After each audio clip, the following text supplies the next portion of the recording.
Hello, welcome to Confessions of a Frustrated Game Master. I am Robert, the narrator, and thank you for joining me for another dark and spooky episode of Confessions. Well, I'm in the car again, doing an episode, and you can't even see my torso this time, but you're not here for the torso, you're here for the sexy voice. I know that. So that's what you're going to mostly get from this episode. So this episode, I wanted to talk about the final session that I had with the playtest of my game. Saturday, September 10th, Ivan Mike from Ivan Mike 1968 and Jason from Dark Age of Roleplay Game. We got together on Hangouts and finished up the one shot that we started a month ago on Roll20, but the experience with Roll20 was so horrible that we decided to just do Hangouts and do Theater of the Mind to finish it up. My friend Nate joined me for that game, the first game a month ago, but couldn't join us for the wrap-up second session. So yeah, that's what I want to talk about. What I would like to say is, if you ever have the chance to sit down at a table with fellow hobbyists who love character and motivation and background, and who are excited about being exposed to new and different mechanics and love action and combat, please do take that opportunity if those things appeal to you. Because let me tell you, Ivan and Jason, and not, I don't want to leave Nate out, but Nate really, I think he doesn't really know what he likes about tabletop role-playing games, because the first session a month ago was the first time he ever played one. But Ivan and Jason are experienced, man, and they just really make it a super fun experience. And this may be hyperbole, but not by much, because I could almost feel the energy from these guys whenever it was time for them to make a decision for their character. I could almost feel them thinking to themselves, okay, what would my character do in this situation?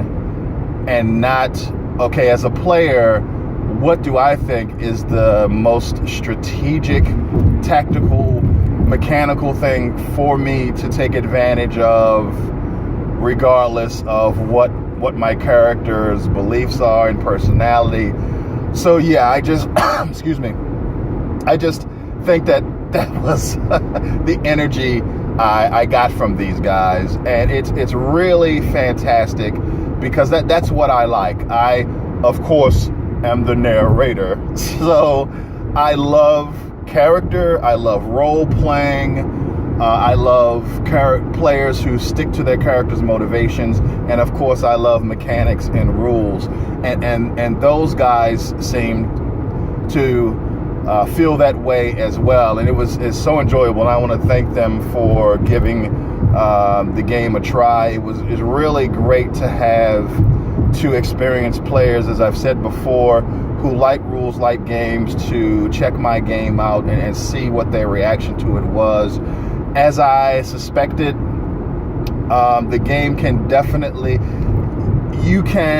I'll say it this way, you can definitely compartmentalize some of the higher complexities of the game, and you can definitely successfully play my game by just using the core task resolution mechanics. So if you are a rules light player and you don't want to have to deal with every level of complexity in my game, you can compartmentalize like most games, and it's really great to see that.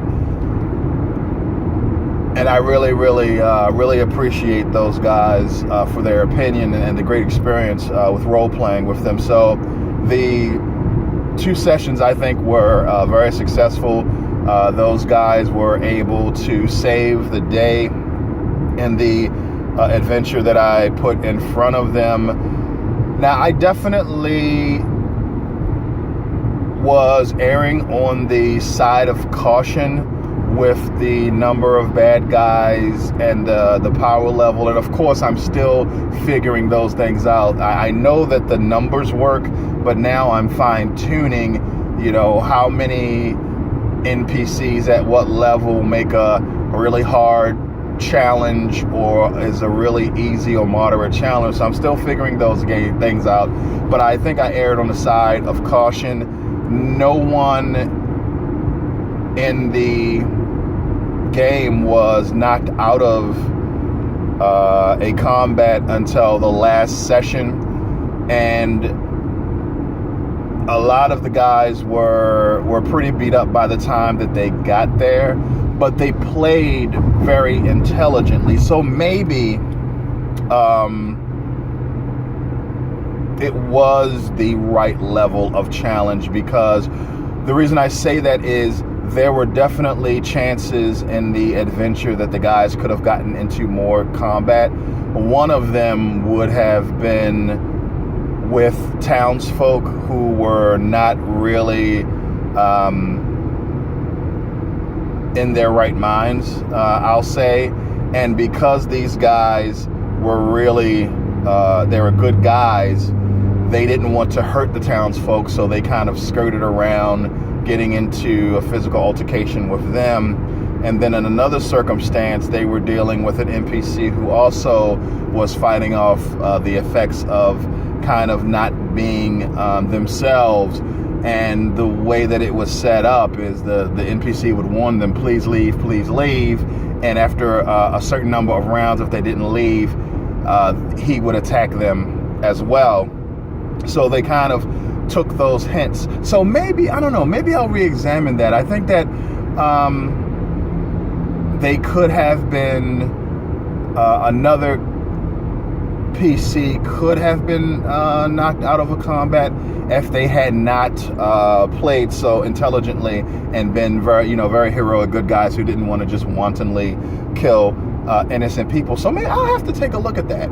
I definitely thank those guys for doing it again. I can't say it enough.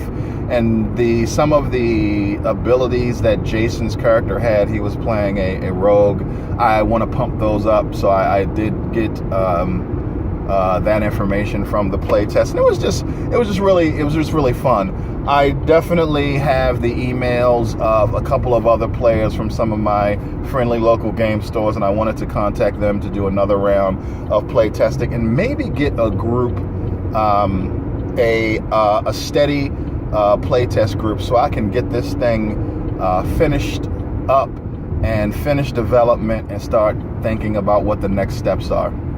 So yeah, just wanted to thank those guys for giving the game a try. I really enjoyed myself, and I am in my old age where I am at the point where I have become jaded and bitter. I'm still learning lessons. I'm still learning that for all of the game theory that we do and tips and tricks and all of the critiquing genres and settings and tips and tricks, the number one, thing that I've learned in my such a late date in my time in the hobby is that really what makes a great role-playing experience are the people that you're doing it with. And if you match up well, it almost doesn't matter what genre you're playing, what system you're playing, what philosophies you may have. If obviously if your philosophies match up, then that's a win there. So yeah, that was really fun. Thank you for checking out this episode of Confessions of a Frustrated Game Master. Good morning, good evening, good afternoon, wherever you are. Thanks a lot.